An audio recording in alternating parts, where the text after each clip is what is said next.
today's review? Well, I got an offer you can't refuse. What does that sound like to you? None other than Mario Puzo's novel, The Godfather, adapted into Francis Ford Coppola's possibly his greatest movie. What can we tell people that have not seen The Godfather? It involves the mob. The plot of The Godfather simply revolves around Don Vito Corleone and his Corleone family, the mafia family, and all their trials, struggles, and tribulations. Everything they need to do to rise to the top. Also about Michael Corleone's rise to the top. And of course, played by Al Pacino. Wow. Yeah, that's a different movie. That's a Yeah. Woman. Yeah. The biggest thing to notice with The Godfather is that it's been widely regarded as one of the greatest movies of all time, if not the greatest movie of all time.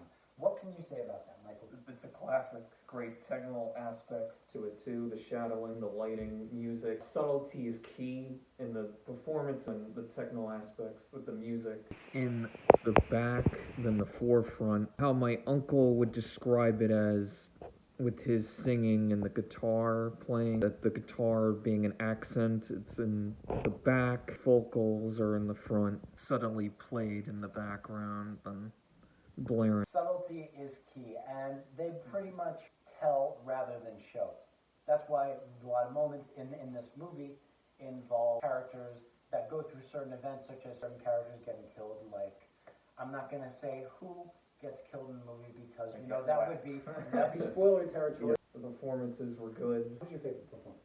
Al Pacino, of course. More than Marlon Brando? Are you kidding me? Marlon, I've got cotton in my cheeks. Brando is the greatest. He sold the movie. People were laughing until they realized that once he had the cotton in his cheeks, he commanded the screen. I need water.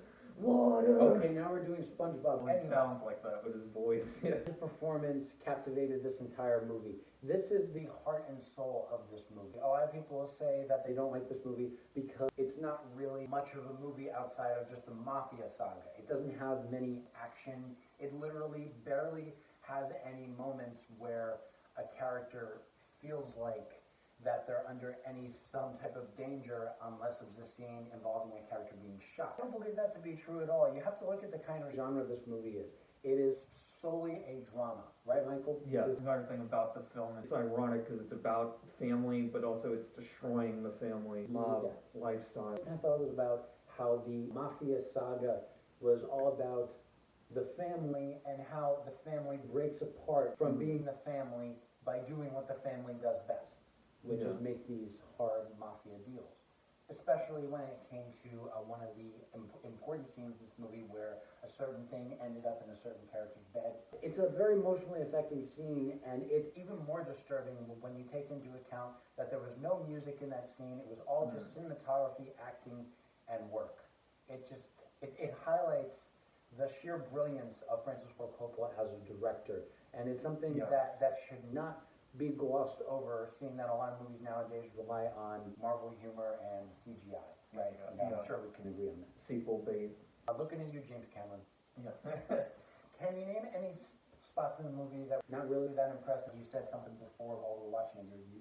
You were talking about the pacing of it and how the pacing slowed in this movie compared to the other sequels. It is a slower pace. Some people might not like that. I was fine because I was drawn into the story and the characters and the dialogue. There's another thing. They don't go into, with Marlon Brando, they don't go into why he's sick. You kind of have to fill that in. Kind of a plot hole. It's not really a plot hole though, because they don't even address that he's sick. He's just sick. And I guess having watched this movie a couple of times and realized that it was not a perfect movie, I thought it was a perfect movie. People calling it a perfect movie, one of the greatest movies of all time. Although it is that, it's not a perfect movie. And simply to the fact that Marlon Brando's character, I heard that they had to replace the cotton in his cheeks every time just to make sure that he got his lines properly, and I always thought that the reason. If the character got sick, you're not sure what he's sick of, and it's kind of an important part in the movie that just kind of gets glossed over. Yeah. It provides the audience with no sense of attitude towards this character. You're not sure what you're supposed to feel for a character that you're not sure how he's feeling. The performance of Al Pacino. People saying Marlon Brando stole the original. I think it was Al Pacino that stole the original. He wasn't reduced to the role of being Don Vito Corleone's son, although he was that. He felt like the missing piece of the Corleone legacy that had to be filled in. And he's the kind of character that he needed to go through the development that he did, or else his legacy, the legacy of the Corleone family, wouldn't be as strong as it is. Another message, the Godfather films, that Michael Corleone is paying for the sins of the father, following the father's footsteps, becoming the father. In every scene involving him and his business clients, I won't say what those scenes are because it's further in the movie, it just works. What actually slows down the original from being bad, the pacing. And how certain scenes are structured. The way it's structured, it goes from point A to point B and doesn't give us enough time to go from point A to point B. Things just sort of happen, but they happen with grace and care and dedication. Hooks you in the beginning. That opening scene when he's telling him, the I story, believe in America, and that whole it's scene. pulling away, and then you're wondering, okay, who's the guy on the table?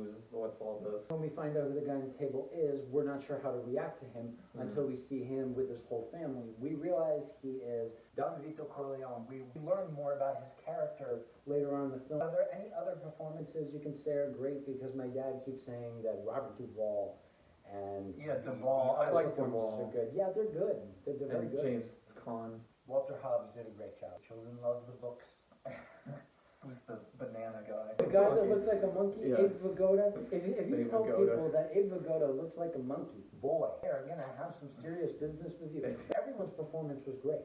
Yeah. I have no real Even with some problems. of the other characters, when they're waiting outside the hospital, it was great. The one guy, he's nervous. You can see the nervous. How about the baker guy? The baker guy was good.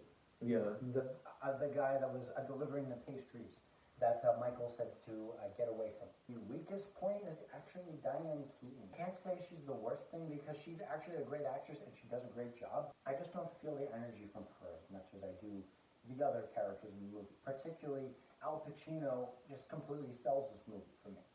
And it seems like it's really about him. His father feels more like a supporting character. Yeah. Because something happens to him later on in the film. It feels like it really is Michael's story. The Godfather saga in general feels like it's Michael's story. Yes. From his beginning all the way to his end. What are your final thoughts on this movie before we wrap up? Yeah, I definitely recommend it. It's collection worthy. Undoubtedly an American classic, one of the greatest of all time. Check it out. Definitely. It's worth seeing. And it's better than the Super Mario Brothers movie, which we all know. I think we've said all we needed to say. Guys, Mario Puzo's novel has been adapted into one of the greatest movies of all time. Check it out. It's an all-time classic. I'm curious to read the book. Francis Ford Coppola, one of the greatest directors of all time, and this movie absolutely deserved to win its Academy Awards, including Best Picture, Director, Writing, Cinematography, all of the above that which works so well. Yes.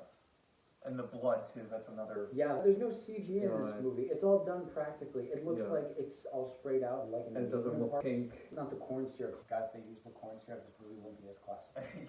That was our final thoughts on Francis Ford Coppola's original, one, the only, The Godfather. Have any more questions, make sure to post them down below. Put it in the comment section below.